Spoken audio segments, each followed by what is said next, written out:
Hey y'all, I'm trying something new today. I'm videoing from my phone since my laptop is still kaput and my husband's laptop can't handle videos, which is really frustrating. So at the moment I'm holding it because like I said, I'm just trying something new. If this goes really well, I will try to get like a stand for my phone, so I'm going to try really hard to keep it steady. Sorry if it moves too much. Okay, yesterday I finished reading this book. Oh, we're way too close. It's called Starfish, and it's by... I do not know how to say her name. Akemi Dawn Bowman. It's a coming-of-age story about a girl who is half Japanese, half Caucasian, and she has grown up in the United States, kind of in the Midwest, in a little town. She has always felt like a major minority. No one looks like her. Her mother is the American side, the Caucasian side, and her father is Japanese. But they're divorced, and her mother is nuts. Her mother's very controlling, also very manipulative, and she also does not think that anything Asian is cool, interesting, or beautiful. So this girl, Kiko, she grows up thinking that her face is the wrong shape, her nose is too wide and too flat, that her eyes aren't pretty, that her hair is boring, and she just doesn't have a lot of self-confidence because of the way her mother acts about the Japanese culture, and Kiko has her dad's features over her mom's features. Kiko's an artist, so her goal is to go to an art school in New York, and to her, that's like the dream, and that's how to get away from her mother and start fresh and live her own life and figure out who she is and her place in the world, since she feels so out of place at home and in her high school and in her community. Unfortunately, she does not get into the art school. She gets a rejection letter. And then her childhood friend shows back up in her life. He moved away when they were like 8-ish.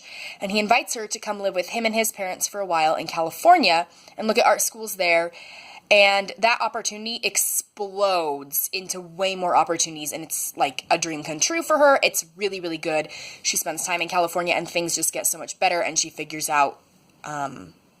kind of where she's supposed to be in the world. Her mother continues to be nuts. There's some other family drama. But I really, really liked this book. A few times, just because I am a writer and I read so much, a few times I was like, that's not the best writing right there. Or like, I don't remember the specific example, and I don't want to give away any spoilers in this review.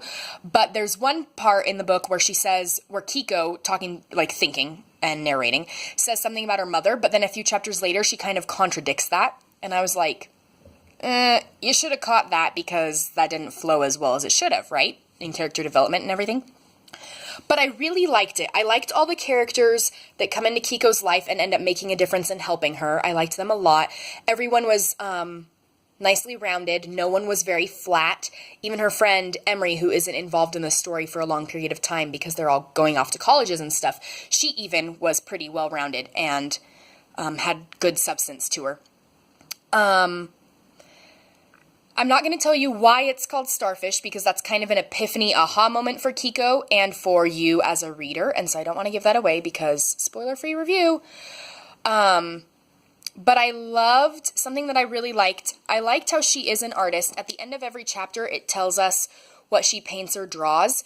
And through those pieces of art, you get more insight into how Kiko is feeling about everything. And obviously, she is the narrator. It's first person.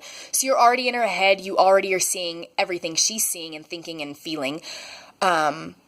But it was just even more. It was a really nice touch. It just added, I felt like it added a lot. I'm going to flip to one. So, for example, she's just had an argument, one of many, with her mother. And it wraps up. Her mother has left the bedroom and everything.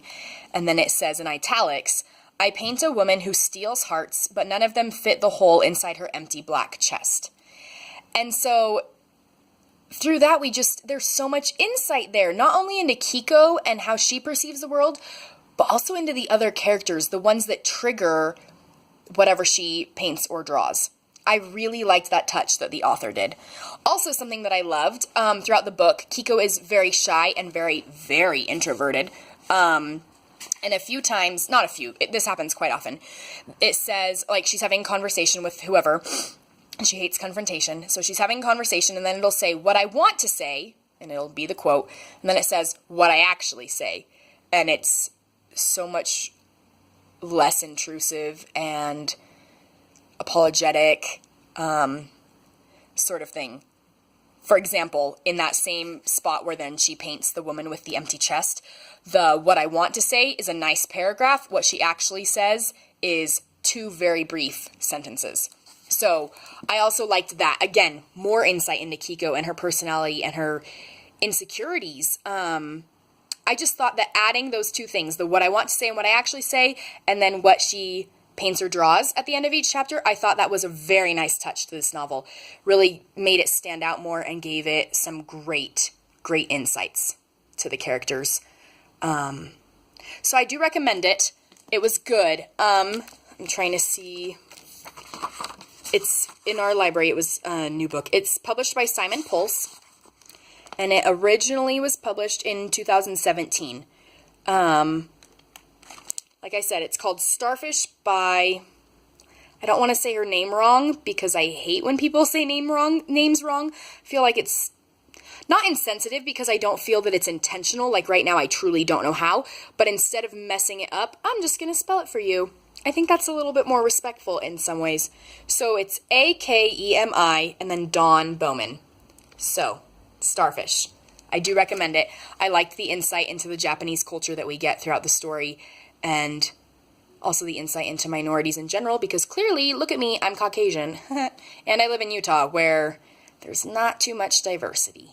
So, I love books that include diversity and give me better insight into how those people feel in a majority Caucasian world.